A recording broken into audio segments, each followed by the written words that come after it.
name is Robert Kryder. I own and operate an exploration company and have since the 90s. And we do a lot of high-end historical, deep earth imaging and stuff like this, all the way to treasure recovery, working together, work with cops and stuff. We work with our privates to get business. But needless to say, most of the work we did happened to be in some very remote, very rugged areas. That tends to be where people hide things over the last so many thousands of years. And so we ended up in regions and positions and places that these creatures that the other people occupied. And they just became a part of our reality. Not so much something that we were ever looking at, but something we often had to deal with. That being said, I had a major project up until about 2009, 2010, and it all went real sour. The big treasure world could be really crazy. You think Bigfoot world's bad. So I had seen online about 2010 as well, when YouTube started getting to be a big thing.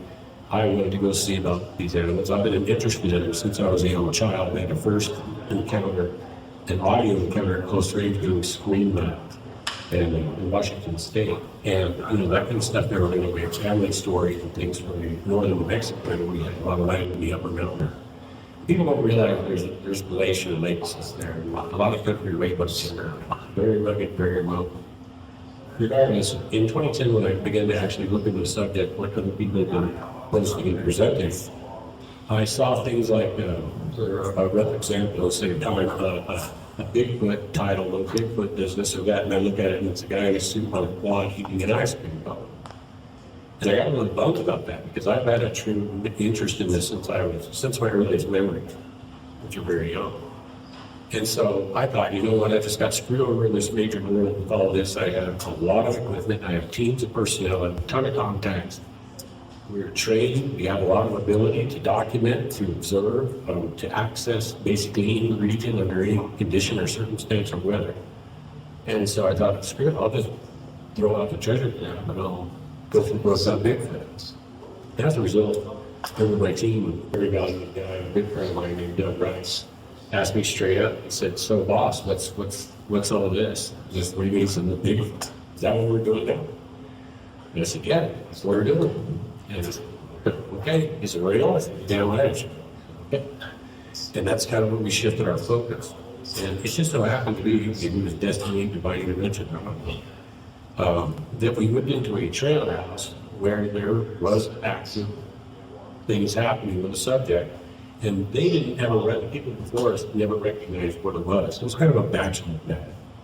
And they took their leftovers and used to throw them over the edge of the deck, which was above the edge of this canyon. And they would do that every day, all the time. Well, after a little while, we moved in there. My girl, Simon, was cooking bacon-wrapped polyps, of all things. And then she wanted to quick had chocolate cake baking. And when I left the kitchen, we had big bay windows on the side there. But something slammed the trailer double wide so hard, and it's on a concrete foundation, it's not on stands. So hard it shook the entire place. And I went back into that corner of the house and she was just staring dumbfounded. And we assumed that a horse had hit it, went outside and the horses were all standing there. We thought one day out and hit the house somehow because what else, could do that. And then I heard something walking off and we realized, holy crap, we're right here, it's right here, what an opportunity. Well, this kind of went on, and we ended up discovering the family unit that this subject was involved in. And we did that through producing sound equipment, and which eventually turned into the KHPD-3 that I over in the corner. But initially, we were building 36-inch parabolics and putting them on top of a mobile laboratory that we had from our previous work. And so we were getting them 22 feet off the ground with 36 inches. And that gives you tremendous ability for distance and range. And so we were tracking what they were doing at about a 2-mile range between the mountain and the river bottoms and discovered the family that was in the river bottoms.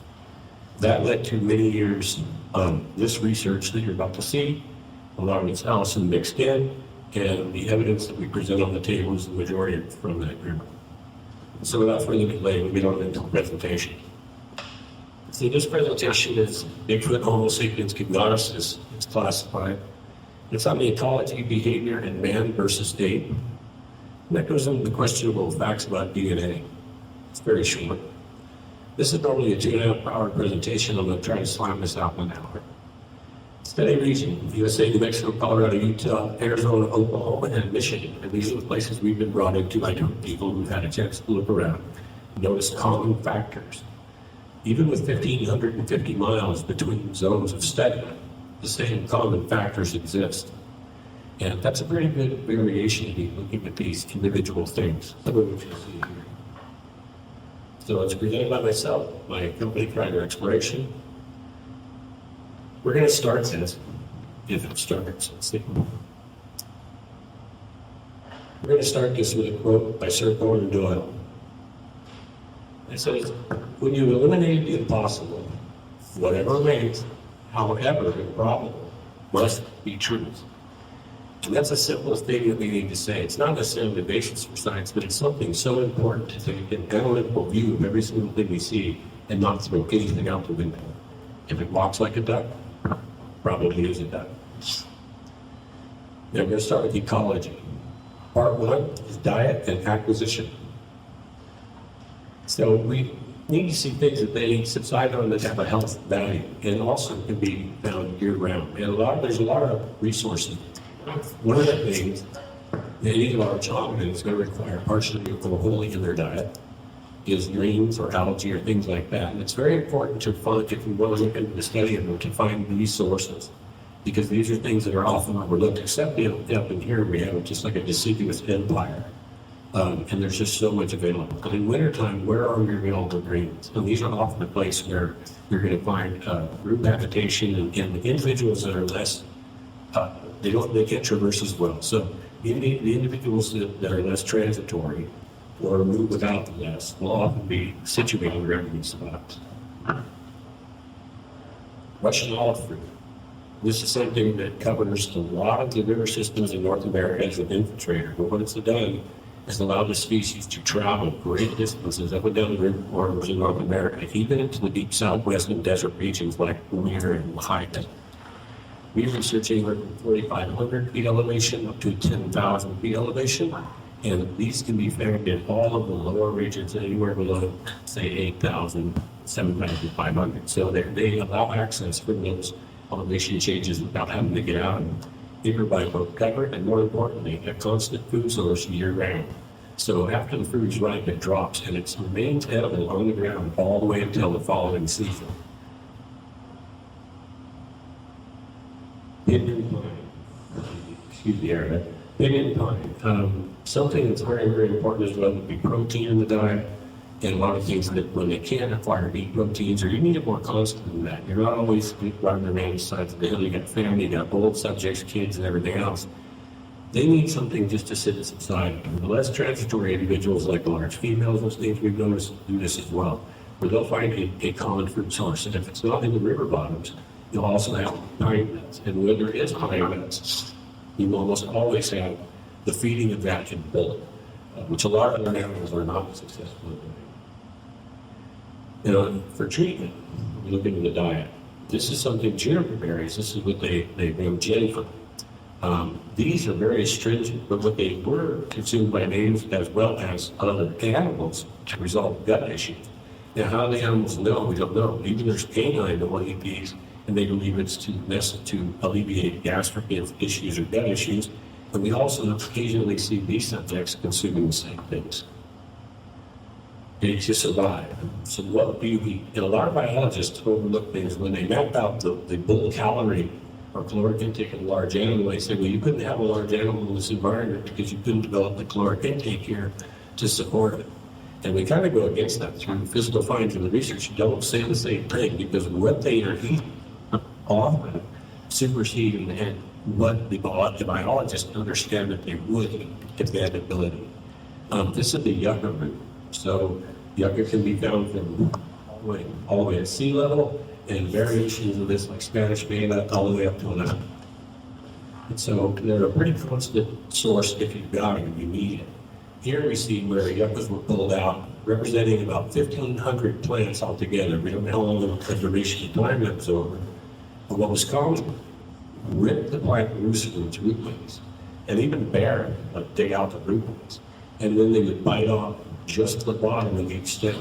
Now, I learned from this, and I do this as well. So when I get in these training in these places, I'll do the same thing because it's actually good. It's good for you, and it has available moisture. And see, you've been doing it. Now, in the right-hand photo, you'll also notice there's kind of a cupped version to that. That is an actual tooth form from the inside from biting it. And you'll notice in even this in the following photos, that form is about, it's the same type as a modern human, and about twice the size. So to for it's something you're going to go out and look for. You need protein, and it's on a pretty common basis. They may not be big, may not be small, but what it is it's something you can readily get and you can depend upon. And you should notice that birds seem to be part of that system. So it's something that, even though it's small, it seems insignificant to a large creature. It's not something they overlook. And we've noticed one of the tactics that's shown here, this is a woodpecker. And what they've done is, often we see where at night, they'll just put a couple of fingers in the hole, tear out the side of the tree, pick out the bird. The interesting part about it that tells a lot about the psychology of the animal we're dealing with, the subject, and it's almost across the board, so this is kind of universal, is they don't consume the whole bird, one, which a lot of animals have to do because they don't have dexterity or fingers. Two, they'll fully pluck it, and then they'll place all the feathers in a little neat pile. You know, if the wind blows on this stuff, these feathers are gone. This was probably 30 minutes after the consumption that we were able to locate this, and almost nothing had been disturbed. You can see even small downy feathers are there and present without it being gone. But it's just amazing why they do that. It makes such a neat pile, not just toss them everywhere. Diversity in the diet. This is a good example of what maybe a biologist wouldn't assume that they would eat, because our hardly anything does. Porcupine.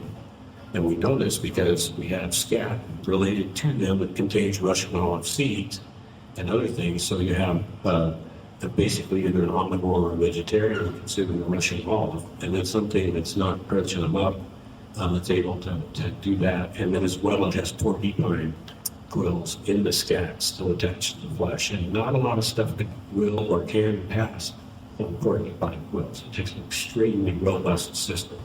And what we notice is the larger animals get, the tougher their tissues often get. You'll see elephant eating thorns 3 inches long and just crunching them up like they're nothing. It doesn't bother their tissues because of their size in the mass. And that's what's indicative of being able to pass a porcupine well. You know, primary diet source, we all know, is deer. At least in every region we've studied so far, it appears that deer is something they get along with for one.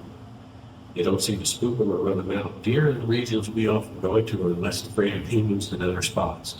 Because, I guess, they hunt them in a way that's not, doesn't chase off the herd, let's say. And in those same regions, there's not a lot of predators because of their presence.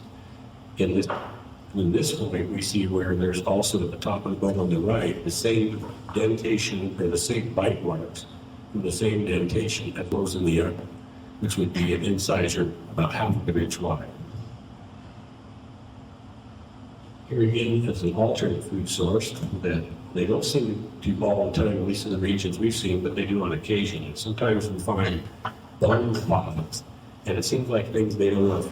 They either take them there because it's obscure and they can consume it, or they don't want the remains of the baby found. So there are real odd places you'll find where there's repeated deposition of livestock bone. And it won't be deer and stuff usually in these regions. There'll be places where you might end up with various cattle bones over time, usually only parts of cattle carried in there, or you might even find horse remains in that situation.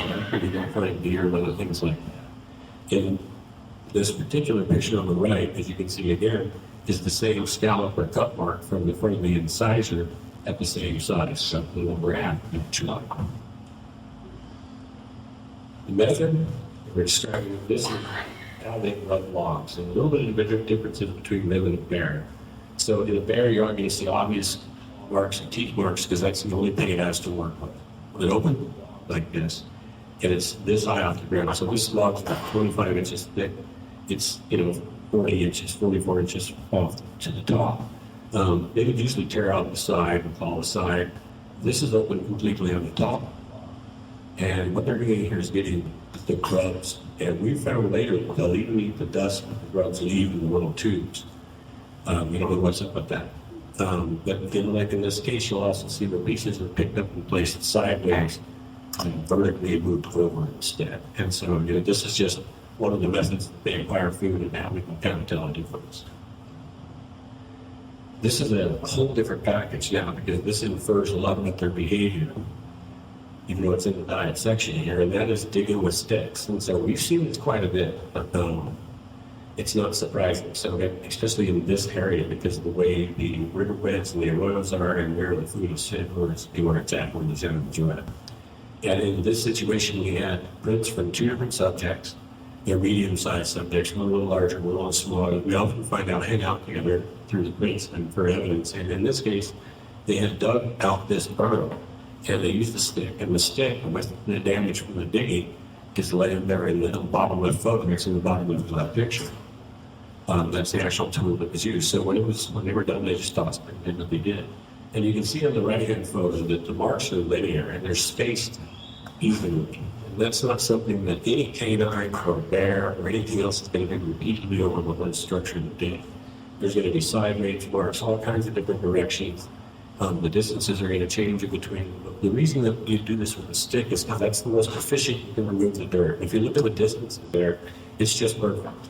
It's the way a person that digs with a stick would dig, not the way any other animal would dig with claws or fingers or anything like that.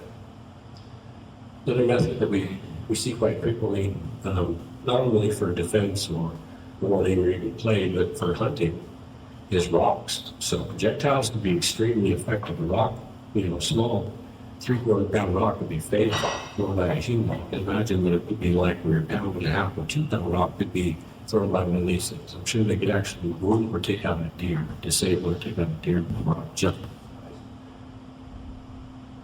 This is another example. Rocks for large game. You can take anything out with that power in a rock this size. This rock is similar to 80, 85 pounds, and it's solid granite. And the right-hand picture, you can actually kind of see how big it is. It's kind of flat. We had this rock was actually taken from a track with 170 tracks with 3 different individuals, and the big one was real big. His cast is on my table. And his hands were 16 inches long. And he had carried this rock apparently around, because all the people we had did a big circle around this for about 100 feet out each direction. And we never found where this rock came from, because it's all dirt stained when it was pulled out of the ground, but we couldn't find where it was picked up. And so he carried it to this position, and then the other two apparently were moving game down toward him. There was a deer prints that run right along the side of this, and they stopped at the rock. The bushes flattened down the rocks, and there were no more deer prints. And his handprints are just below it. So it was indicative, it was pretty self-explanatory of what the situation was there. And you get hit with a rock, and it's 80, 85 pounds coming out of something that can throw it, it's going down. It doesn't matter what it is. So tracks, and this is a favorite. Here I'm going to show an example, a graphic example of what you would normally see. Now, the lower picture in the lower left, that's actually the same subject as the big track on the table. These are 22-inch prints. And this is, you can see the mid-tarsal region where the heel goes in, and then the forefoot goes in really big and deep. And that's what we expect to find. We want to see these things. We think, what's a Bigfoot track? And we look for these tracks. And when you see people present evidence of what designates a track. And I'll tell you, some of the best names out there contradict or are contradicted by the physical evidence. And you spend enough time in research in the field, because you see some of the laws being applied to the rules and regulation and what is and what isn't, and it's not correct. In this case, I'm going to show you some dramatic examples of what's actually found most of the time that people don't know about. And these are the marks that we see. So on the top of this graphic on the right, we have a form of kind of like a paisley form. And that's actually the side of my fist, or the side of a human type or hominin type fist. And that's what's contacting more than anything else if they're in general movement. They stop, sometimes they'll put a flat hand down, but if you do that, you risk damage. If you put your knuckles down, it doesn't feel good putting knuckles down on hard or regular surface. Often this is the most common hand placement we actually find, and it's actually highly overlooked by anybody who's out there tracking. This does not look anything like what you'd expect. And often when they're doing this, they're only using a couple of surfaces on the toe of the foot. Now, everything on top are hand placement surfaces. 2 fingers, 3 fingers, thumb, all this stuff is explained there in that. Some of it's obvious, some it's not. Some almost look paw-like because they'll put down just their palm and then their bent fingers in a really flat manner. And it almost looks like a paw. We have an addition of that from the video on the case. Now, in the footprint section, as I said before, when they're walking, oftentimes they're barely touching their toes. They're just on 2 big toes, 3 toes, maybe just the great toe and supporting structure of the first metatarsal will touch. And so when people are tracking, when they go quad, and especially if they go quad and move sideways, it's almost impossible to recognize what that movement's going to look like. And people will lose track instantaneously and have a good track where they lose track instantaneously. And that's often what's preferred, is they either went arboreal or they just went quad. I'm not talking about an open field of snow or track smash. And that just doesn't just happen with Bigfoot. That happens with people. That happens with deer, cows. All that has all been affiliated to tracks that just vanish and never know we're in a snowy or open field or sand. So something's going on there, but we have no direct indication that the anomaly that's causing that has nothing to do with Bigfoot. We just know what we're doing when we do the track. And personally, we've seen where people have sworn they vanished even and still been able to track them out. That only comes because understanding the movement marks and then the technique they'll use to evade and track.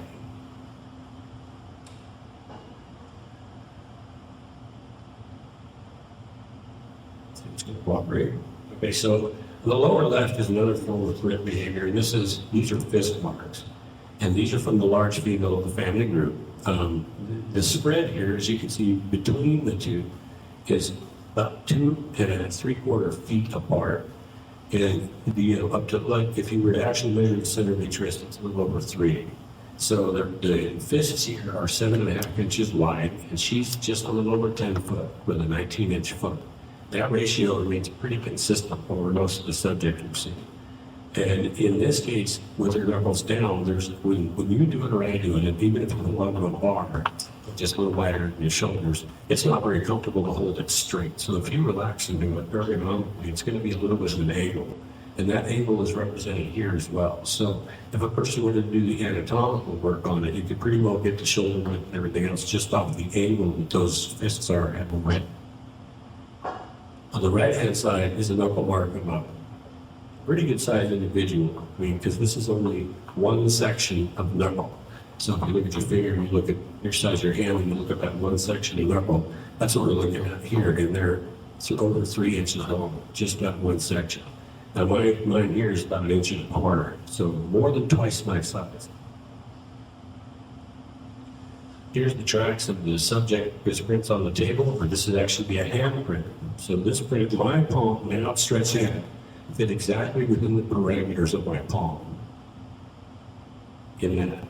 So the hand is 16 inches long and 15 inches wide spread out. And the foot length pattern would have been about 22 inches of a hand that size. 21, 22 inches. We had a 19-inch showing over there, it's missing the ends of it. This next one is, it's a pretty neat set. It's something not a lot of people get to see, and only because we were around this family unit a lot, and we get it out of here. We used to do it a real lot. We're 165 miles from it now. But at this time, we were very close to going there. I was well alone a lot, all the time. And I got the chance to see this. And this is where a juvenile subject, who we've got names for just for reference, in her reference, this would have probably been Amos, had gone, they use all the hard packed gravel, so most of our riverbeds, unless it's sand or fresh mud, you're not going to leave a mark. You just watch barely things like that with hard enough, so anything else could cruise it. But there's these sandbars, and the kids are funny. That's how we've got a lot of our evidence. The big ones or the small ones. The kids aren't dealing with the kids. And in this situation, we did recover a larger print on the edge, but in this case, we have what looks like a juvenile on its knees.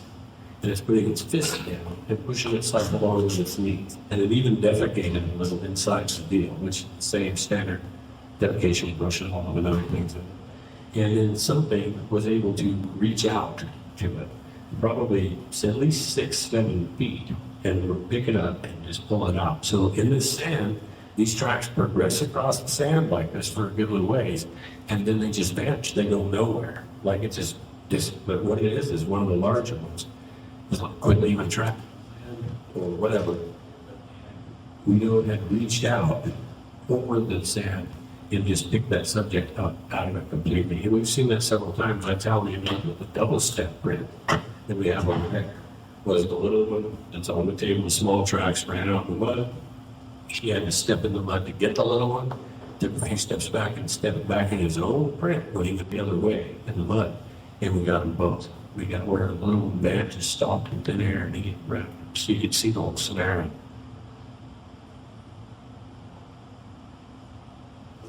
Okay, so the next one on the bottom left, these are just kind of going to be examples of tracks within the family and a couple other places too. And some of these have every attribute you know of a Bigfoot print, and some of these have attributes of what you'd think is a human print. But the base morphology, so the angles between the bone structure, not the overall shape, is what we look at to make that determination. So we may have squared off toes, like a lot of little ones do. Some of the ones we have over here, which are the subject from the bottom left, they're very pointy, also elf-like, with a large taper. And that diversity can happen within the species. It's not a defining factor. So here's a track, and this is a toddler. This is one of the first young in this group we actually tracked. Now, something important to look at is the print on the right is not the story. That's the actual shape of the print at this size. And you can see on this subject, the size of the great toe and the first metatarsal of that toe structure is massive. It represents 50% of the length of the foot. Now, in a human child, human kids don't have feet like that at all. They have these little bitty pink little toes on their pink little feet. They don't have a great toe and first metatarsal that represent half of their foot length. It would look crazy if you saw a little kid like that. But that's exactly how all their feet are at a small size. That whole structure is greatly exaggerated. And then they go very quickly into that. And believe it or not, even as the track gets up to like 15 inches, it doesn't change the great construction all that much. The rest of the foot has grown a lot, but that structure hasn't grown all that much. And here's another track that would be considered both of these pretty classic. So the one on the left shows full mid-tarsal break, the whole 9 yards, except it has a taper. We've been told what? It has a taper, it's fine with Bigfoot. It's not true. On the right-hand side, we see a much boxier foot, and this has always been the same unit. So the diversity of feet, it's like a family where, all the kids will have like this, and there's Johnny, he's got feet like a monster, he's got a huge big old life, and the rest of them he does. But at the same time, the genetic diversity pops up within this group. And the foot on the right, it would be indisputable to somebody saying, oh, well, there's absolutely no arch, it's completely flat, it's boxy in shape. But what's another mystifying factor? It's narrow and there's a taper to the heel. That's not a defining factor. There's a lot of different feet variation, even in all animals, that we certainly make up for that much difference. This is the track that's on the table. This was George when he was smaller. So he's now 15-inch foot or whatever, but when he was 9, we pulled these. And this is during midwinter time when it would be extremely cold water, and he was going in and out of the water. And you can see on the right-hand photo, there's like a deflation to the foot, and that comes from really cold water. As a matter of fact, it was in the 20s above, and only the water was the only thing not frozen, was the bruising Eagle Creek. And so he was going out of that, he had a little spot on the edge of that, that's where we got this. Most importantly, on the right-hand side of it, may not show too well here, it's actually not too bad, but I'll interfere here. So right here, there's a round structure. You can kind of make that out. Macrodermal ridges. And it's interesting because at our last conference in Nebraska, I had a biologist look at it, also a professor. And he comes from the full, skeletal and muscle specialist. And he told me that something that was odd about these to him was that form right there. But he could explain it. In a foot that has a hinge that's straight across, and when we talk about an arch, we're not talking this, what we're talking about is this in the bones. People think the arch is this, and it's not. That's the thing that prevents the foot from bending. The arch comes because the bones are a few on top of the two cylinders are higher in the middle, so it can't bend. And it has to be all the way across flat. And he said, if that's the case, would be the only explanation for that marking in the macrodermal. because the bone there is not raised up. It's actually able to drop all the way down, which allows that foot to hinge. And that mark was also what we've seen consistent as they get a little older. So the little bitty ones don't seem to have much of it, but by the time they're 9.5, 10 inches, they've got a pretty well-defined circular pattern there. And we can't develop that because our bone in our foot cannot drop to the bottom like that. Okay, here's another one that's a pretty generalized track. It looks extremely tapered, but if you really look at it, it looks like the front of the foot's almost been broken. And that's then turned a little bit to an ankle, and that's not damage. It's not from every step in that track going to look like that. And we may have, I think we even have a cast over there of that subject on the table. And what that is the angle of the foot's actually changed. It's 30 degrees different than ours. So from the back of the first metatarsal to the front of the fifth, the first is your back of your great toe structure, and the front of the ball from your fifth are at an angle instead of a modern human foot. And one of these feet, they're straight across, so it represents perpendicular to the heel and to the length. And that's what we see that we track when we look for. This is, like I said, adolescent 10. This is too young, so this is kind of babysitter syndrome going on. So these two are always around each other. The little larger one always have the little one, sometimes the little one with knuckle breaks, on one hand only as they walk and so. But you can see both of these are very indicative of being a good track. The smaller one, again, is more boxy, and that's that smaller subject, and then the larger one has it is a little larger. And you can see, though, if you look at in the right-hand photo, in the box strip, you still note the size of the great toe and the great toe structure. It's still almost half the length of the foot, and these are still up to 9 to 11 inches. Here's another 14 inches. You can see in the left-hand photo, it's very odd. It looks like it would have possessed a mark. And it's just bended its foot at the side of its foot. So if you really look closely, it almost forms that paisley shape I showed you before. So their hand is not the only thing they'll place down that way. They'll keep the central section of the foot, because if you hit anything hard there, you're going to damage your foot. So they'll often, you can see it's on a rocky strata. They'll often put their feet down in that way just to probably it's more comfortable, less potential damage to the foot. The other is the same subject when they got in the sand. And you can see pretty much straightforward the two impression sections because of the mid-tarsal break and the transfer. Here's another young adult that we did a lot of work with, was in and out of the family group. This was up on a mountain. He had been seen. He's kind of a tannish, yellow grass in color. And he had left, we went up and did some work, but he had carried out little things. He had a greater than wanting to track with him, and you can see it here. So in the bottom left-hand photo, on the very bottom of it is my boot print, and just above that is track. So that's a 17-inch, every bit of 17 inch track, and it's had a light glow of snow right that evening, the next night, or he stepped there. And he apparently was either tracking the rabbit or whatever through this, because the rabbit holes don't look deeper and more fresh, but they're not. They just, his tracks are not as deep. And when the both of them set were filled with, a half inch or a little more of powdered blow. And so apparently he was following the rabbit. We can see where he's overstepped the rabbit track in the right hand photo. And so we can see that he's actually following the rabbit along as he was walking and doing this thing. This is a tracks of the adult female.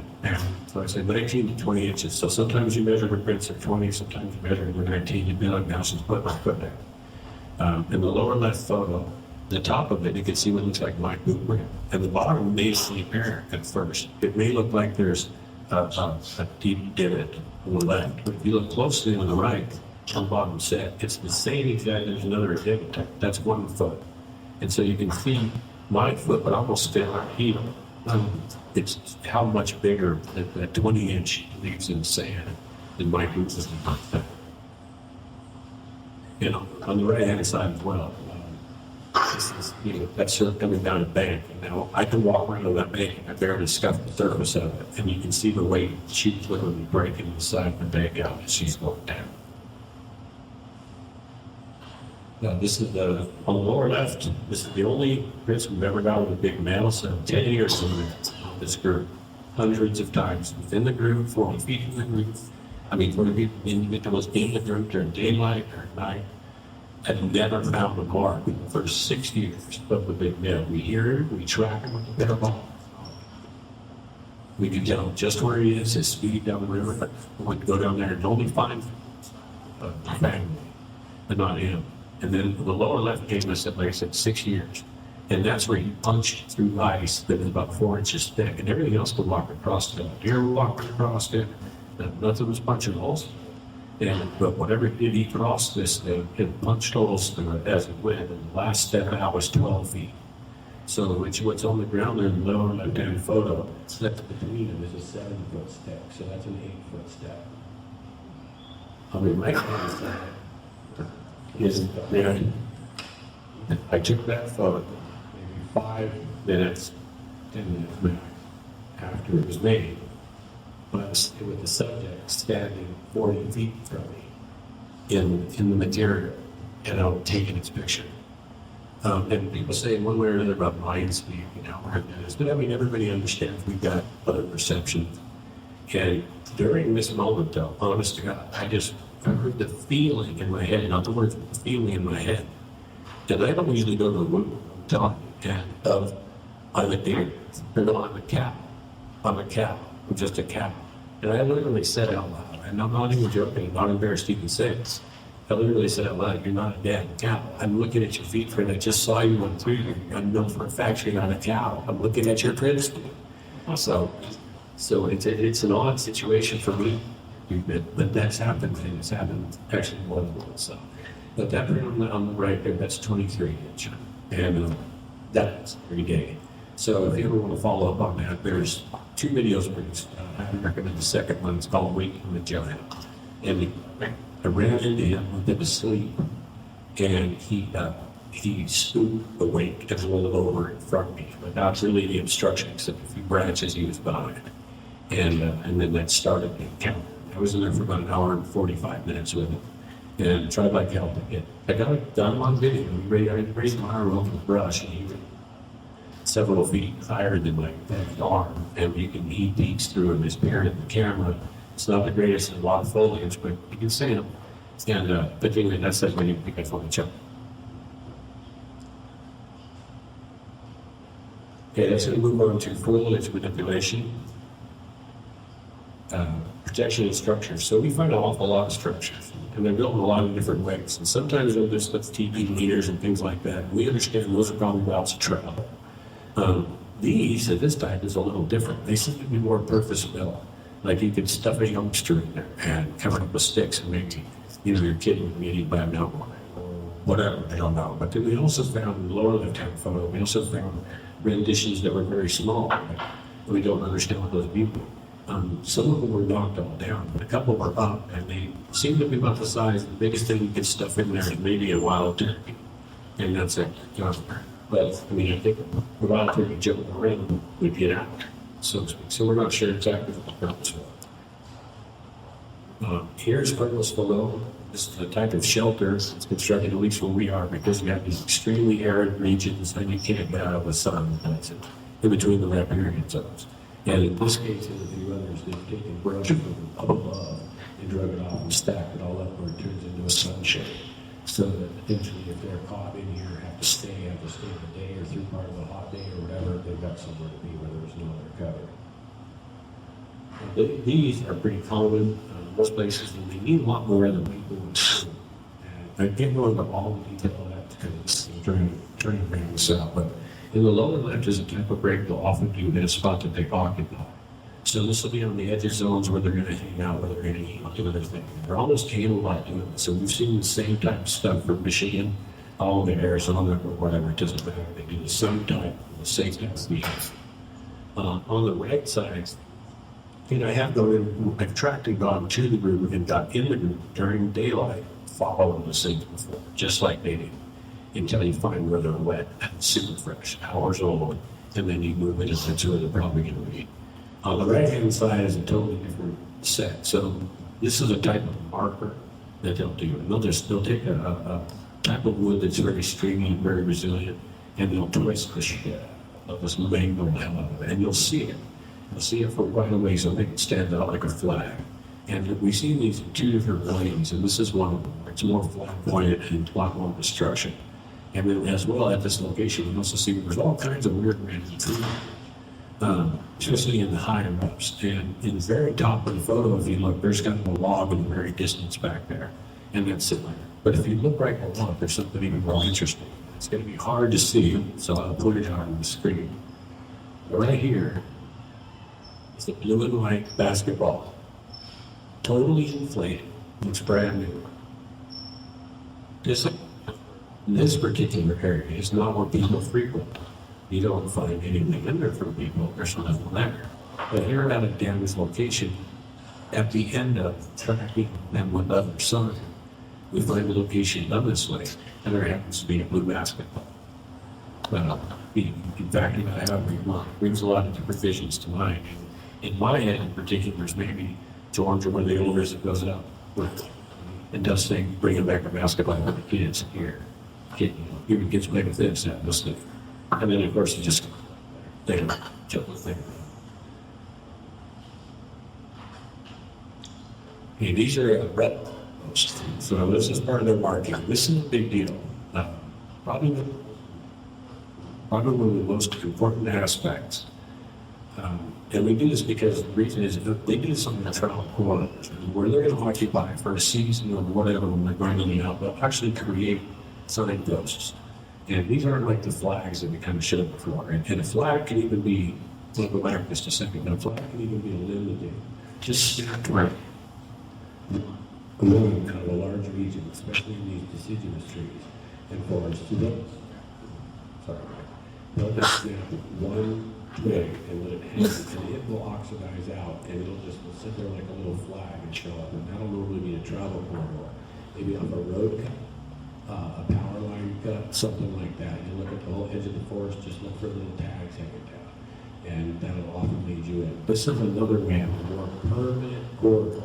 So where they've come in and out a long period of time, they'll remark the same thing year after year. So they'll take something like a cedar or dissimilar tree on the outer edge of the boundary, where it's real dense, but on a corridor, maybe like side canyon or access a ridge line. With that joint, they will snap wood off, and then they'll rub it and deeply impregnate skin, hair, all into that structure. We've seen that last over 5 years. Go back and be able to see the same hair deposition, and then the new hair deposition from the following season. They might skip a season and then do it again, but it'll do right on top of the same post.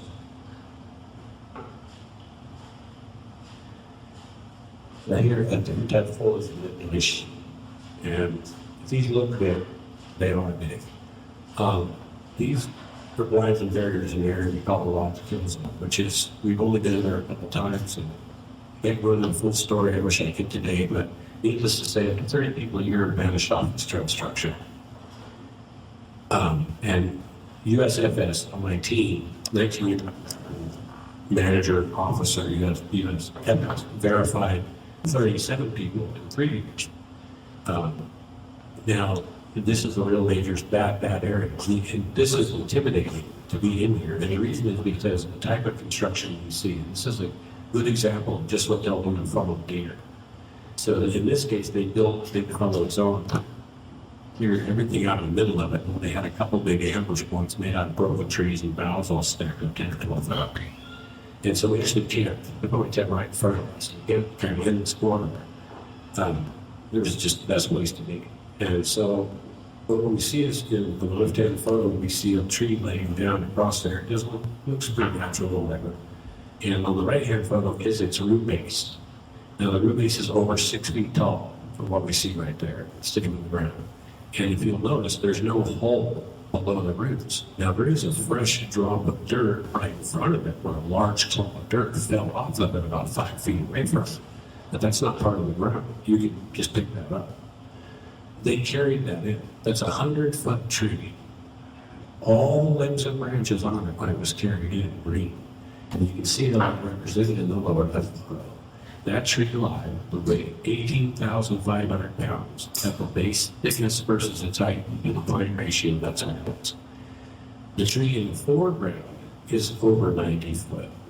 The tree, if you look closely, the tree behind the big root ball is another one laying there.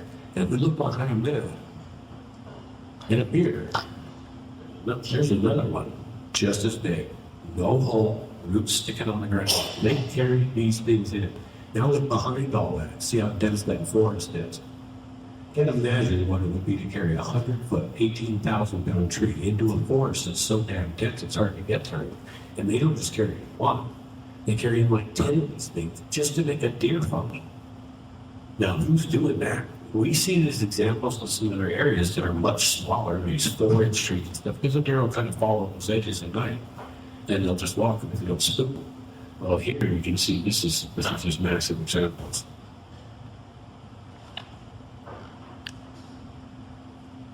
Here's another example from the same group. Now, when they want to demonstrate to you, here's how big we really are. They do some pretty apparent things. These are constructing some of the lines as well. In the lower left-hand photo, it's tough to see. This is a root ball of a tree about 35 feet long, has all the pine needles on it, and everything else is like 8 inches thick, 10 inches thick. But this is the taproot. Now, not a lot of people anywhere have ever really seen root attached to a pine tree.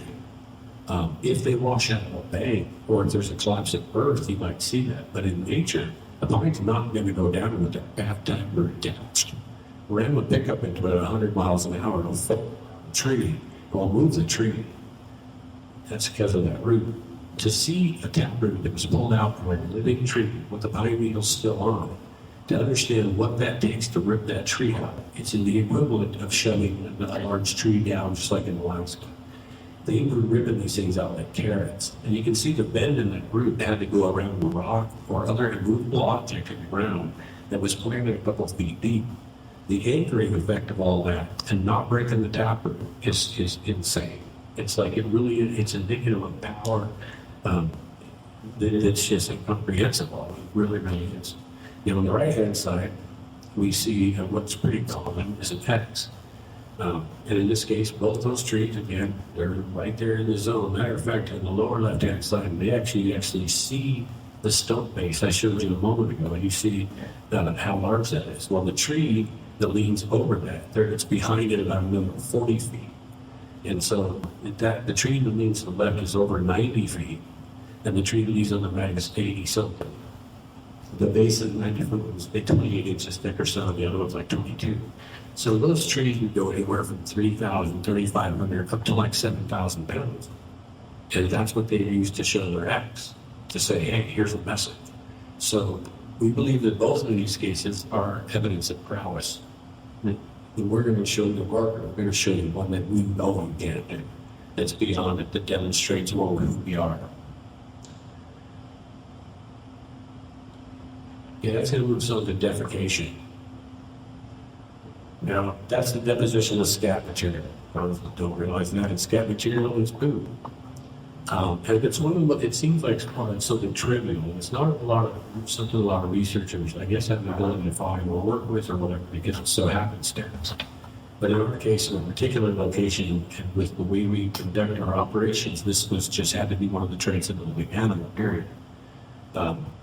And that's what we found. We learned how to find and really deposit scat in any region that they're occupying for a length of time. Now, that's represented in studies that have recovered, or actually documented, not recovered. It's 48 pounds in a single day we've been able to document. And it represented about 5 to 7 days occupation. We know that because they defecate in groups. And that's kind of what we're talking about here is placement and grouping. And in the left-hand photo, you can see where there's 2 scat piles, and they're in riverbeds in this case. They're always in generally 2 different types of locations. That's sandy bars and riverbeds, and then behind foliage groups up against obstruction. Now, in all cases, we see where the family goes as a unit. There'll be 7 piles of scat, and then there'll be one 20, 30 feet away from them. They all go relatively close, 4 or 6 feet from each other, something like that. Then there'll be one where you're 20, 30 feet away. And we believe that they're all going while that one's watching. When they're done, he goes. And that's what it just seemed like. We had to just guess on it. That's inferred. But in the right-hand photo, you can see the scat piles aren't just something to guess out. They often, or not most often, come with other evidence. And in this case, it's 2-inch tracks with 3 to 4 inch track spacing, not overall stripes. Stripe would be 7 or 8 feet. So something else that we'd like to talk about is the interpretation. We can get to know the subjects themselves. If we can repeatedly find their material, we can get to know them and more about them than you can almost any other way. And the reason this is titled Bigfoot GPS is because we can often tell where they're going in particular and when they're doing it and how often it takes or how long it takes to get from one region to another. On the picture on the left is cedar berries again. So this is part of the dietary treatment stuff. This is a stem where they consume cedar. On the right-hand side, it tells us an awful lot about location and diet and foraging and what you do to get between those two regions. So we have both Russian olive seed and pinyon pine, but we know that the closest these two species are to each other is right at 5 miles. And so we know that within this feeding time, one time it's going to make one deposition, which may not even be a full day, maybe half a day. They're going to consume these things over a 5-mile stretch. In between this feeding, we know, may have been farther down with us, but they were able to get deer fur to feed it on deer. Deer remains at some point during that, a grasshopper there. We assume it's travel forage and a rodent bone. Now, all these are in one scat, so you can see the diversity that they're able to get to, and the range they're doing is just over a feeding event. It's a lot broader than what people would expect out of women, but this individual is probably one of the more transient individuals that have a 17-inch foot, because he goes to a mountain. He's the only one we've ever seen up there. It's a little mountain. And he's got about 17 foot figure, and we assume it's a male-based foot structure and activity. That he's up there alone and comes back down to the family unit. And this is also the one that occasionally ends up with bird seed and other things from domestic ranches and houses and things in this scat. Okay, so we're going to go into behavior. Now this is I don't know how this is going to work on this to our audio. So what I think I might do on this deal is because these guys don't have their audio set up to run out of here. Not sure where any sounds going to come from. We'll try to get a file. If it doesn't work, we'll just move on to it. And if you guys are interested, after this, we'll go ahead and jack a little bit and we can plan. They are worth listening to. And if we can get one remotely sealer to the city, I don't know what. This is a good one to test. So this one, the bottom here is a 15-second long howl. And it doesn't sound that long until you hear.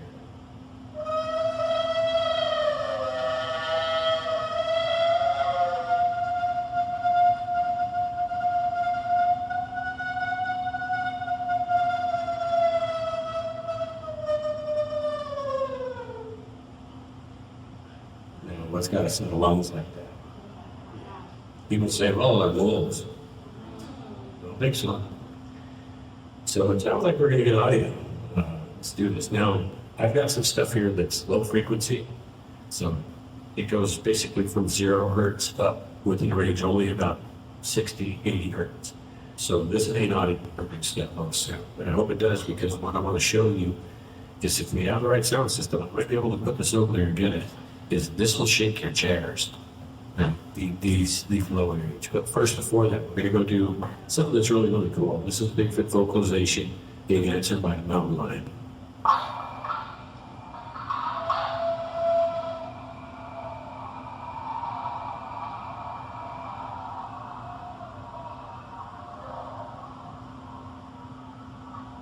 We might have to turn it in.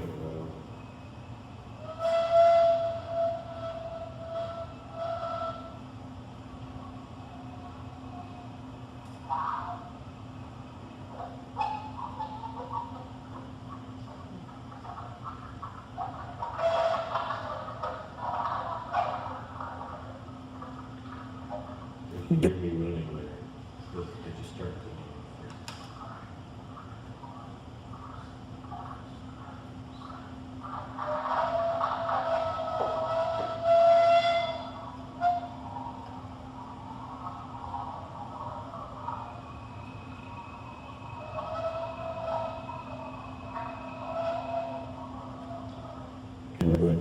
So it's the same thing, goes on a little bit longer. Now these were recorded with that particular one with 36-inch dicks, 22 feet off the ground. The distance of that recording was probably 2 miles, if there were where we believe it were. This is the howl that was isolated in the software, amplified and isolated.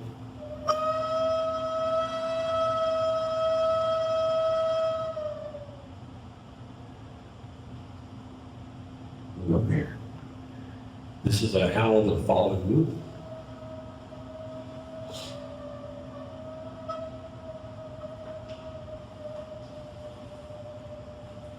And so what we heard there was a slight harmony. So we had one subject, and we had another subject chime in and harmonized, and then we had a small whoop from the third subject, and then that was over. So to bring in, that's why I went to that one first. So we're going to go back and we'll do another harmony. This is a little. Well, this is also, it seems to be a large male vocalizing. The family unit is answering from a distance away and vocalizing back with it. And we even get where a little mini one will maybe try to do it, make a little squiggly and grab up the spectrum and it's really cute.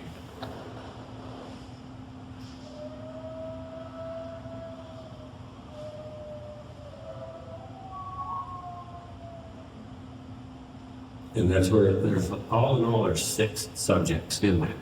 And you throw a spectrum analyzer, you can see each one of them. So it's pretty cool. Here's another 7 group, same thing.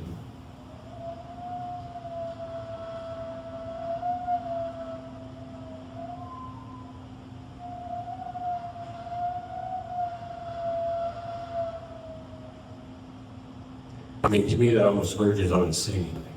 It's so cool. And then here's this sound sequence. We probably, I think this is like 15 minutes long or so. So let's go ahead and, before we train the subs, we'll get a screen. Now, this is done, this is distant. This is way out there. It's been brought in and amplified some, but.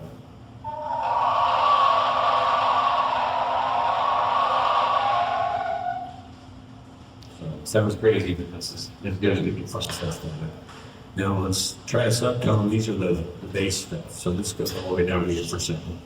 I don't think the speaker will produce it. We can try a thing or two to see what we can do.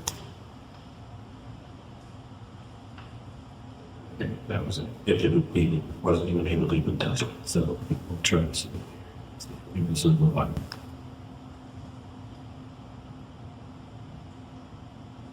Yeah, it's so low frequency. Now it's audible on, like if we could pump it to what we've got playing right now, yeah, it would rumble you. It'll hurt your insides. It's nuts.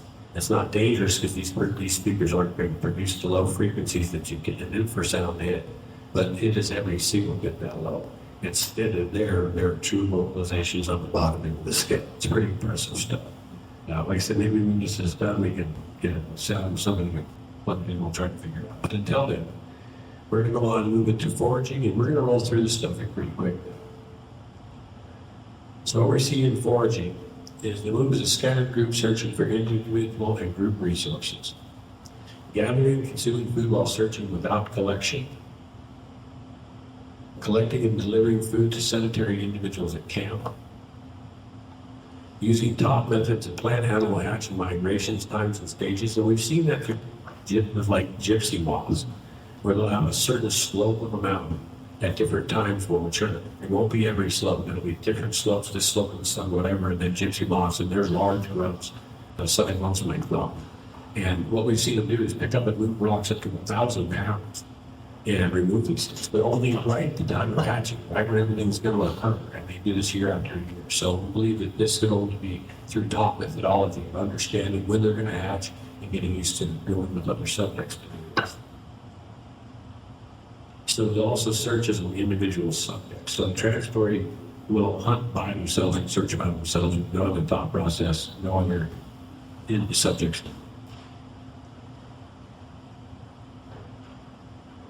So that takes into hunting. Hunting behavior. We'll use cooperative hunting techniques of small and large game.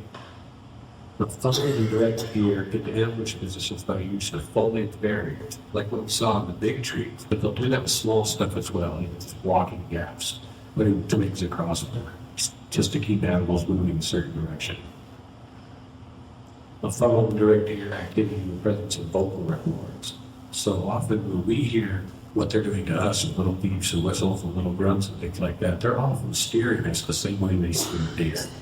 So they'll do this, just we witness this happen. We don't do this to steal or steer deer. Deer will be hitting the wrong direction, will make a small noise. They'll speak to that, they'll calm down, they'll walk down the other way. And they'll follow them down, move them down without spooking them. They don't like it. So what we see in many big rollers is without upsetting the deer. Constructing utilize sound traps to locate both prey and danger. So we'll see where in a trail structure, they'll lay down a bunch of linear branches, and then they'll put a crosshatch, and then another set, and they'll dump a whole bunch of leaves in it. And you can't move through it. It's like 7 feet or whatever, and they'll stop and hop over it. And it's like just too far to hop over it without interfering something often.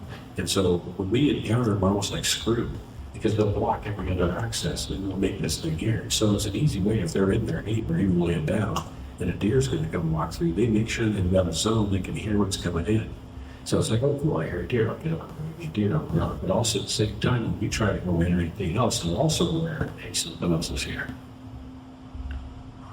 You'll road small game trap smashes at sites. We've seen this a couple of times. We can only assume that this is what's occurring. They'll take a stump, flip the stump over, put a bunch of stuff that they'll put down an open space, like they'll remove the stump from where it was. They'll go into a flat open space, they'll open around it.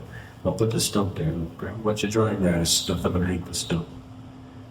It obviously doesn't go there, and sometimes we'll go there and the stump will be down, sometimes the stump will be flipped, and then put back up again.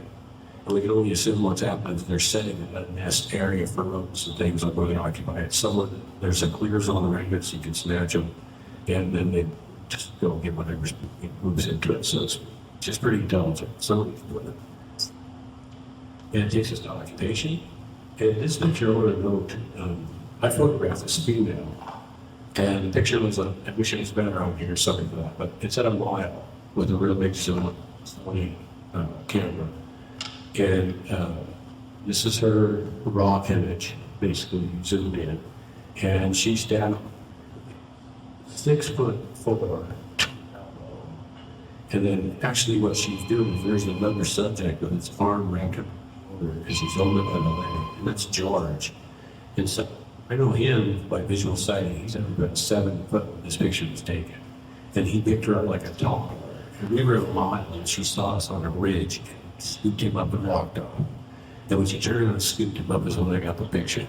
And this is the same photo. It's not been doctored at all. I added from there down for scale, because that's what we measure food survey techniques to measure. So guess what? So we were able to plant the flag around across the stack. We went and verified her prints. And so this is the line that he represented where she was. And so she was, this is 10 foot, and she's slightly crouched at 10 foot. And what you'll notice is this is one of our guys. He's only 5'7", but a 5'7" guy trying to put a person in a suit. 2 of him with thicker leg. See what I'm saying? A human being can't occupy a suit that big. So, and even at 9 foot, you see what you need suit normally. Even at 9 feet, you might fit 2 of him in her leg. So she's 40 inches across the hips. What she scales out. So, this is okay, so occupation. They'll utilize an area about 2 square miles for 5 to 7 day period as a family group. Utilize an open range of approximately 100 square miles as a family group, or take depending on where you're at. Change areas, impact growth, resources diminish, non-adjacent areas. And so this is as they utilize or they defecate all over the place and they chase off the air and they eat whatever's around. They'll move, and it's generally not just like they move in transition like an herbivore or something when they just kind of goes to graze. A lot of times they just change location. So they'll just pick up and go about that river, whatever, and then they're in there for a week. After oral rains due to seasonal weather or gaining animation, well, that's pretty self-explanatory. As the gate ones are going to kind of follow that, or as it expands, it's around like down levels and during certain periods of months and up level and up during certain, they'll also follow that environment. Utilize high rugged areas of trees, solitary group, large males. So that's more, and that goes into a couple different things.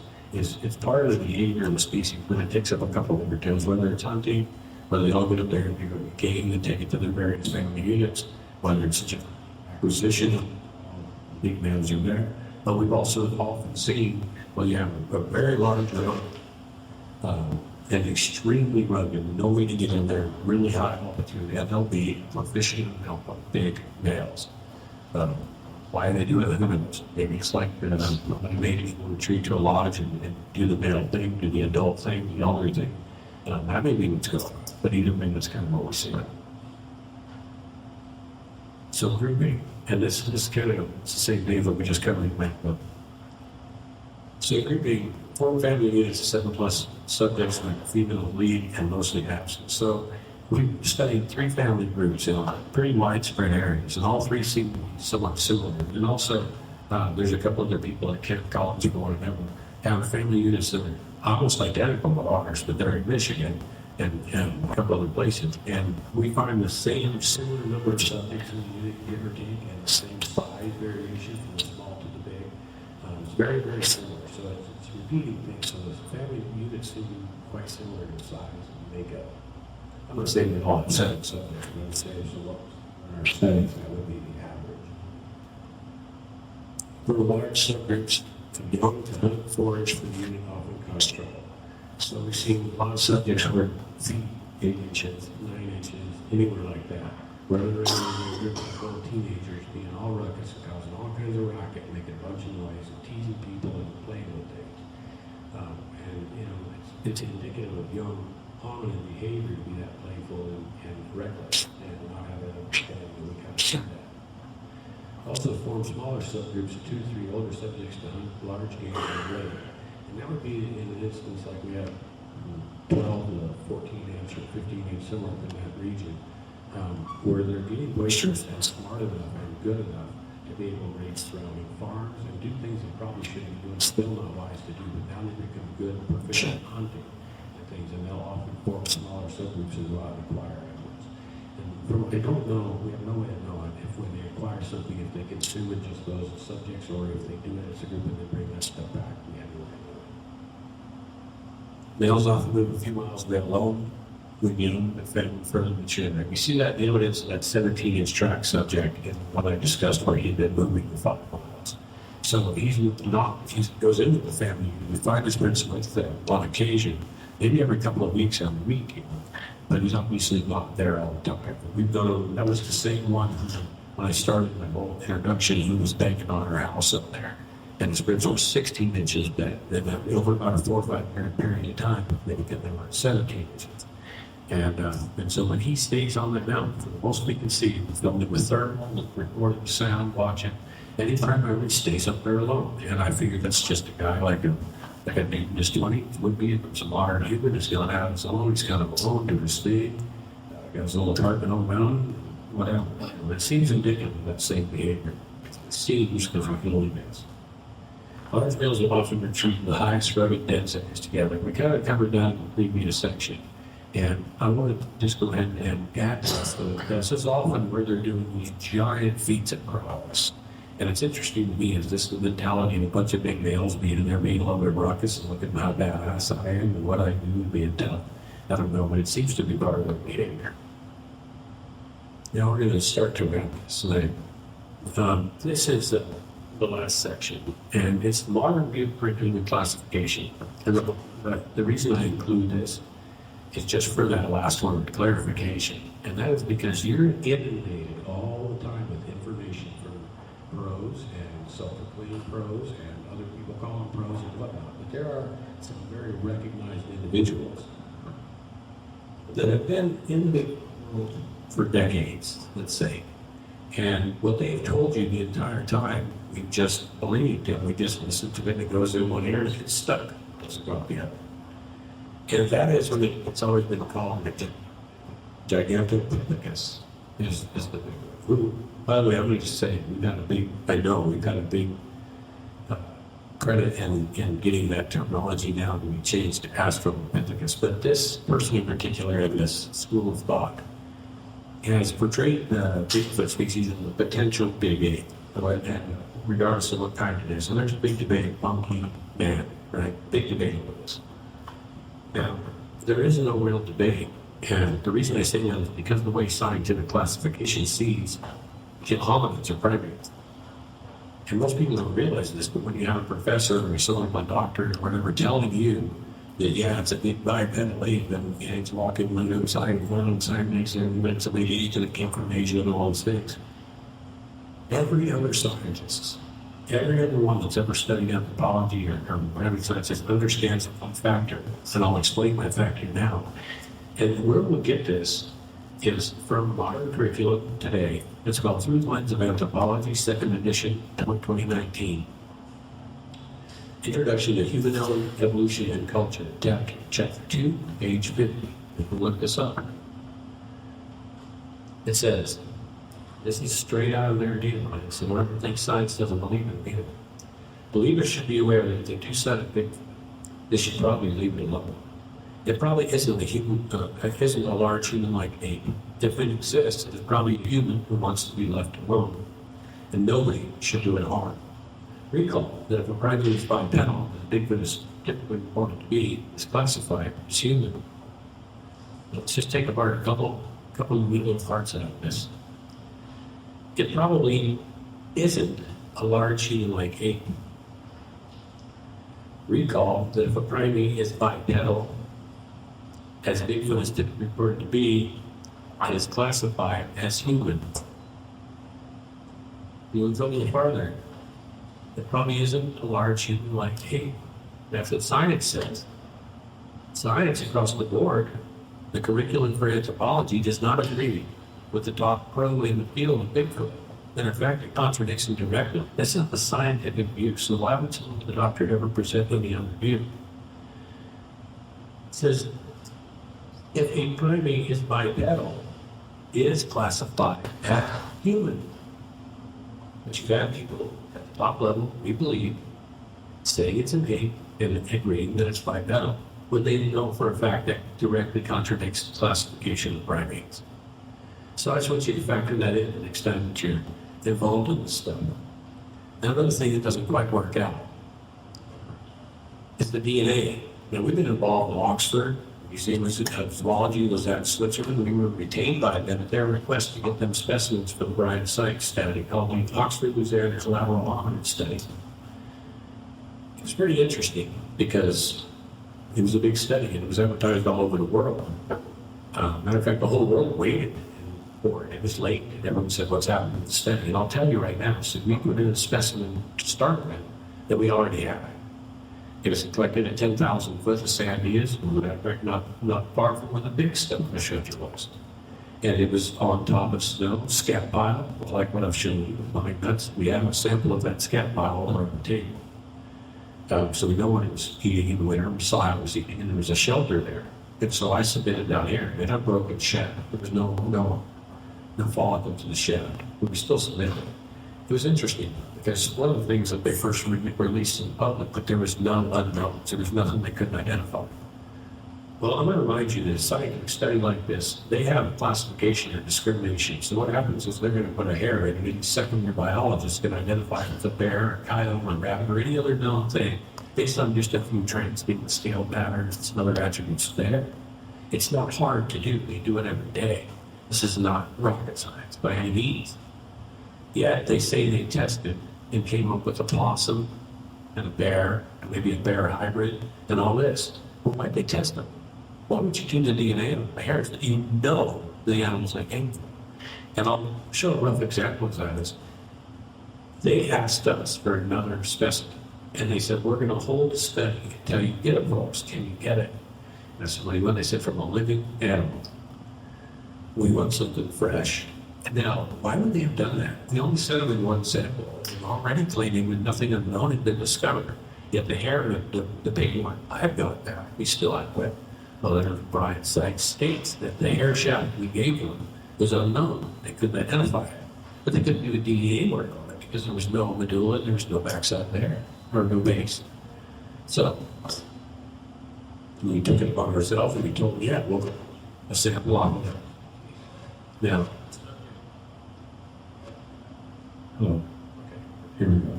So the subject able to do this with is actually the large cast on the table up there. That is the same subject, and we try to get the hair. The hair was about 6.5 inches long, gray. It tapered the same as our Chuska hairs we have over there as well, that people can look at. It was basically the same design, the morphology to the hair identical to those, but it was gray and long. And sure enough, we were able to get up in there with him in position, move in, and he moved out. When he moved out, he left the hair with a hydrated follicle. So it's less, in that part of the country, a hair follicle will dry out in 10 minutes. So, because we're out here, we'll dry out 35 minutes, 45 minutes, something like that. They'll already start to desiccate.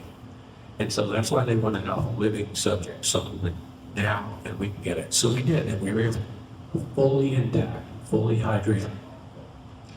We sent that in.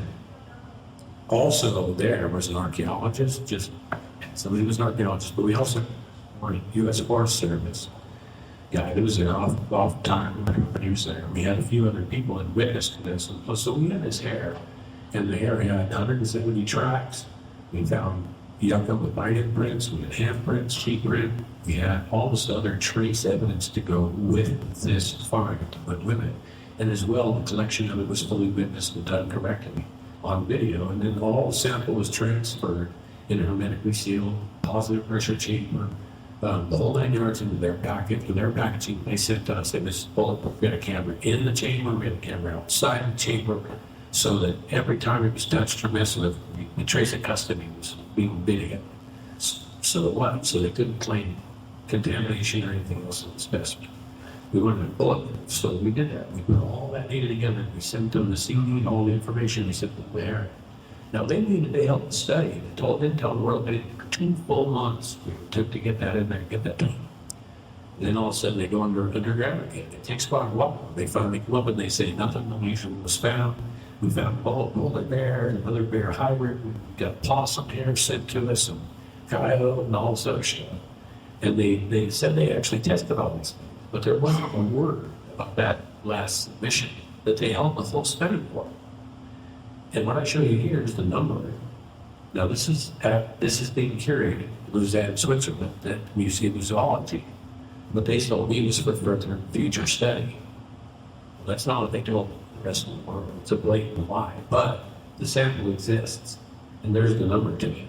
It's 25076. And if anybody thinks it's hardly a well CHP study, if anybody would like to track that down and say where that all is, it should be nice. We can't get any response. No, this is going to wrap this in very fast. Here, very good. This is another kind of a travesty. It's a bigger travesty. I don't mean to call anybody out, but they're probably going to get called out by this. And I don't mind. The truth is what it is. I'm not a bearer of it. They're any more than a bearer of it, so it's not my fault. We did a study before they had the request of the University of New Mexico Gallup, which you have probably heard about. Some people may have followed us, but you hear that anywhere else.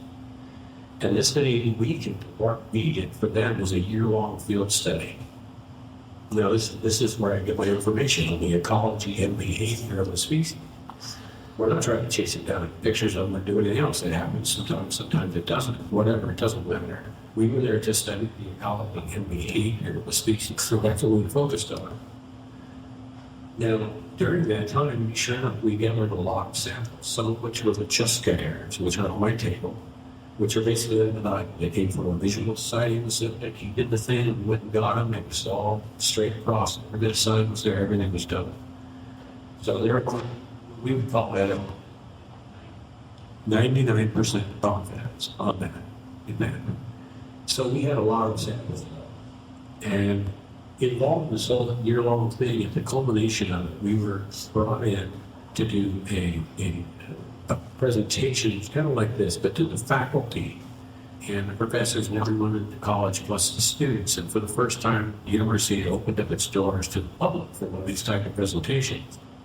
And where we are at this point is on the Navajo and the University of California Navajo Reservation. And normally, a lot of they tended to be kind of hush-hush, and this is our deal, and it remains our deal, and you guys just stand and we're all good. So, but in this case, they knew what was kind of being brought to the table. And so actually, for the first time, some of the elders of the Navajo Nation appeared and wanted to talk and tell their part and explain to everyone in there who they were. This was neat because they're part of their heritage. They saved them after their long walk, when they were marched off, when they got back, the elderly and the children were all still alive. And they said, how the heck did you survive? And it was those subjects under Chuska that kept it alive. So to them, they're very important. They're people, and we respect that. So they all came out in droves, and I mean, they doubled the largest attendance in the 47-year history of the campus for anything they ever done.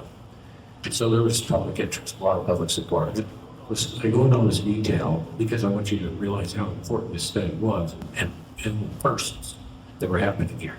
For one college was actually doing a negative field study on the species. Now you think you'd heard about all this stuff, and you can see on the screen, there's a question being posed here. And that's because all the DNA samples were given to Dr. Meldrum. And at that time, I didn't want to necessarily believe there was anything sketchy. I knew the University of Oxford, Brian Sykes, said, okay, well, we've done that. We're not going to do that again. But in this case, we brought in Dr. Meldrum, we gave him all the DNA samples. He was instructed to give them to 3 domestic laboratories here in the U.S. He volunteered to service on it. And so it was all granted him from the executive director of the university. Here you go. Now, for the full year of the study, we inquired not just where the specimens at, but in what labs are they at, what are the result status, and all this, and we were inquiring. He never returned the phone call. Now, this is to the executive director. It's not another professor. The executive director of this university is calling him. Nothing will return calls. So at the end of the year, it was set to, at last, that Meldrum would present at our conference or at our presentation. We were doing a symposium. And he agreed. So he showed up. Well, naturally, we invented 2 days in there was studying. And on the day I presented 4 hours, and he presented his presentation on us and his theories behind it, which is great. It's an excellent presentation, really. And but we had asked him during this, we actually came forward and said, hey, now, what the hell? He never answered the phone. Basically, the executive director saying all this. And said, where's the DNA samples? And Mr. Meldrum told him, I don't know. And then he just said, we're back to meet or whatever. And I was dumbfounded. And I said, no, where are they at? I don't know. Where's the trace? And he said, well, I gave you Brian Sykes. It was the only person we told him do not. For one, send them overseas and do not. Send them to Brian Sykes. Because we just went through the whole Oxford fiasco. And then he just went back to Eden like he was apathetic. He didn't care. He was like, and I'm thinking in my head, I can't even. Because it's university level stuff. This is academics. This is no personal. This is no bias. This is no nothing. This is hey, take these labs. Go. So there's no trace of custody. The director, University of Mexico, was being brought up on charges for committing fraud, for faking a study, stealing the money because they had no evidence to back it up. Okay? He went so far as a state senator proposing law to prevent the study of mythical creatures. Okay, so did Belgium pop up in that guy's defense? No, and I'm not doubting it. I gotta tell you that's what happened, period. This is what happened. And we can prove it. I mean, in this way, because then KRTV, a network news station here in Albuquerque, New Mexico, did a 22-minute special. In that special is all about this fraud. There's a special investigation at the Siegel News Review. Big deal. Accusing him of fraud and had our teams all over it. I had to get on them and told them, you remove our teams out. We never did that. There's going to be help me for this shit. And they did. They pulled us out. They didn't pull members of our crew. They got videos of us in the field. They threw the director executive absolutely under the bus. And nobody came in defense of this. Nobody. He was being brought up on charges. And they used a group and some professors who represent a group called the Center for Scientific Reasoning. And they're almost all over PhDs in all kinds of fields, from astrophysics to biology to everything. And a lot of them are the retired scientists from our defense laboratories. As a matter of fact, Sandy and Los Alamos labs are right there. And so I contacted them. They were on the news as the people claiming that it doesn't exist as a mythical creature. These were the top guys in the whole 9 yards. Well, so I contacted them. I said, hey, I'll prove to you that that's real. And they love it because they're the experts for scientific reason. What they do is debunk everybody's high technology and all their whatever devices and everything else. It's a peer group that you deliver this to, and they have to turn hardcore scientific-minded people. Because we didn't just show them reality of a species. We did that. We also showed them a whole channel of how that information is sidestepped and swept. Right to a lot of information I can't even present to the public. It made enough difference that they pulled the charges. They pulled everything. They shut up, they dropped every executive director because what are you going to do? This is why I did this. What are you going to do? Bring it to court? I got to prove it's not a mythical creature. I'm about to lay hair on the table. Blood, flesh, prints, photographs, the whole nine yards from a university study you're claiming never happened. Now we're in court. How's this going to work out when I finally present all this physical evidence as part of a university study in court? That these guys in the pro lost. Hell, I'll subpoena him, we'll subpoena Brian Stacks and everybody else. Of course, now he's dead.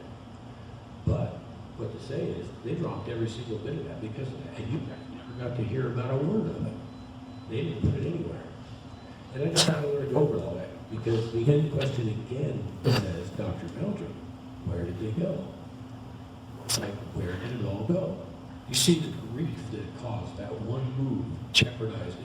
Totally, it actually ruined the career of that guy. So with that, we're going to end this with a quote by Albert Einstein. The fairest thing we can experience in Buddhist spirits is the fundamental notion which stands at the cradle of true art and science. And that's what we're doing. This is the imaginary factor, the same thing that generates art in children and adults.